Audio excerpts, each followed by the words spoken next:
How do you get tons of site data into your AutoCAD file?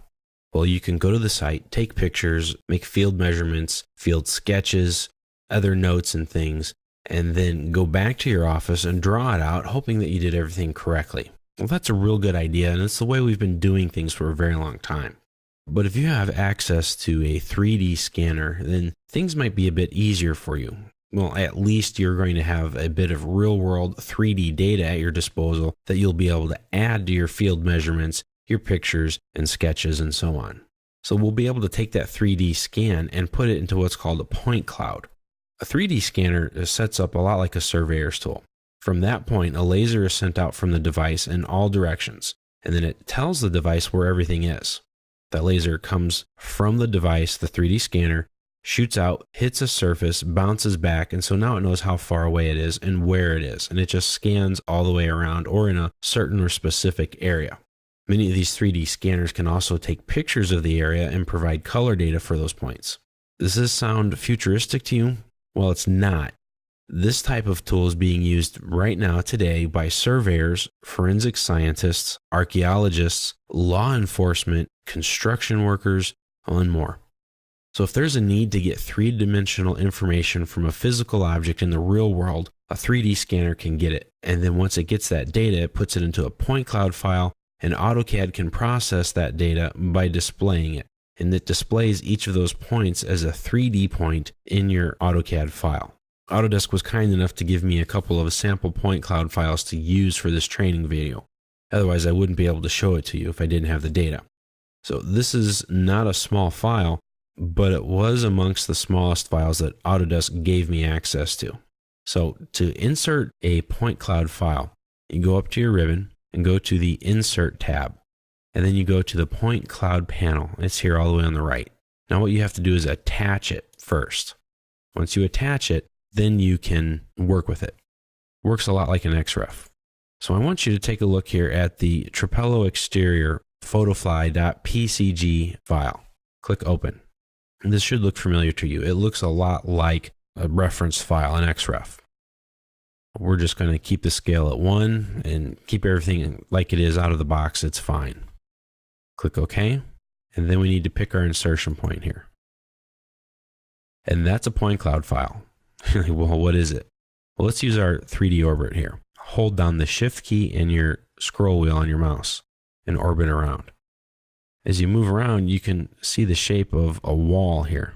And when we zoom in and scan around some more, you can actually see the shape of one of the workers that was there inside and then had gotten scanned too. It's not a ghost. It was a real live person. Right here, you can kind of see a bit of a doorway. Now, this was a site, an archaeological site that Autodesk was scanning with one of the manufacturers of a 3D scanner, and they were testing it out. And this was a building that was carved into some rocks. And you can look in here and you can see a lot of the different shapes. There's a lot of points here. But what it does do, it gives you a real distance from point to point of real objects. And since these are points, as you can see, you can draw a line and you can snap to these points. Now you may not want to connect all the dots, but I can come in here and I can get some of this real world data and I can draw, major lines that I need, or I can measure distances from it, etc. Now, if you get overwhelmed by the number of points that are on your screen, or if it's bogging down your computer, you can come right here to your point cloud panel and you can mess with the density. Right now it's set at 15 and we can increase it.